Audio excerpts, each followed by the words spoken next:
دے. ایک مرتبہ جریر بن عبداللہ نے اپنے غلام سے کہا کہ مجھے ایک سواری کی ضرورت ہے, ایک عمدہ گھوڑے کی ضرورت ہے, آپ جاؤ اگر کسی کو گھوڑا بیچنا ہو وہ گھوڑا لے کر کے آؤ, اور وہ گھوڑا مجھے چاہیے, مجھے سواری کی ضرورت ہے.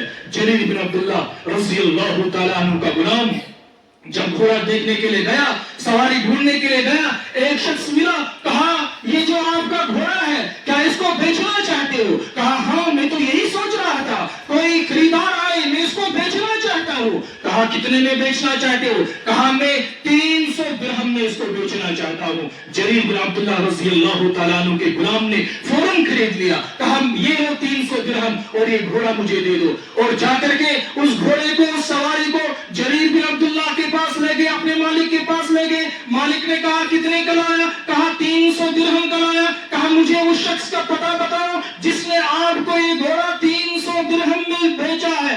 اس کا پتہ لگایا گیا, گھوڑے کا مالک اس کے پاس گئے, جریر بن عبداللہ رضی اللہ تعالیٰ عنہ, کہا کیا آپ نے یہ گھوڑا 300 درہم میں بیچا ہے؟ کہا ہاں میں نے 300 درہم میں بیچا ہے. کہا نہیں میں آپ کو 400 درہم دوں گا. کہا ٹھیک ہے دے دیجئے, ورنہ تو میں نے 300 میں بیچ دیا تھا. جریر بن عبداللہ کا انہوں نے کہا کہ نہیں میں آپ کو 500 درہم دیتا ہوں. کہا ٹھیک ہے اگر زیادہ اس سے بھی زیادہ دیں گے تو اچھی بات ہے. جریر بن عبداللہ رضی اللہ تعالیٰ عنہ نے کہا کہ نہیں میں آپ کو 800 درہم دیتا ہوں, اور 800 درہم دے کر کے اس کو راضی کر لیا. اس سے واپس ہو گئے. غلام نے کہا کہ اے آقا میں نے تو یہ 300 درہم میں خرید لیا تھا, بے مکمل ہو چکی تھی, پھر آپ نے اس کو مزید اتنا پیسہ کیوں دیا, اتنے درہم کیوں دیے؟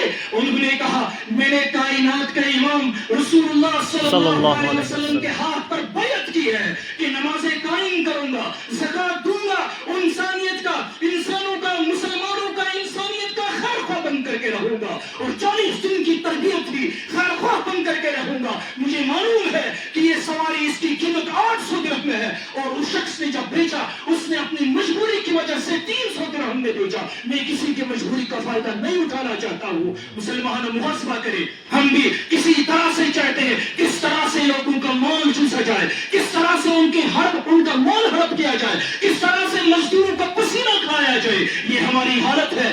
جریر بن عبداللہ رضی اللہ تعالیٰ عنہ صرف 40 دن کی تربیت کی. کہا نہیں مجھے اس کا پتہ بتاؤ. وہ مجبور شخص تھا, یہ گھوڑا 800 اس کی قیمت ہے اور اس نے مجبوراً 300 میں بیچا ہے. ہم بھی محاسبہ کریں, ہماری جو زندگی ہے 40 دن نہیں بلکہ اسلام کے اندر 40 سال, 80 سال, 60 سال گزر گئے, لیکن ہمارے دلوں کے اندر ابھی وہ صفائی کیوں نہیں ہو رہی ہے؟ ہماری دلوں کے اندر ایمان کی وہ مٹھاس کیوں نہیں محسوس ہو رہی ہے؟ اس کا مطلب یہ ہے کہ ہمیں اپنے ایمان کا محاسبہ لینا چاہیے, اپنے ایمان کا جائزہ لینا چاہیے.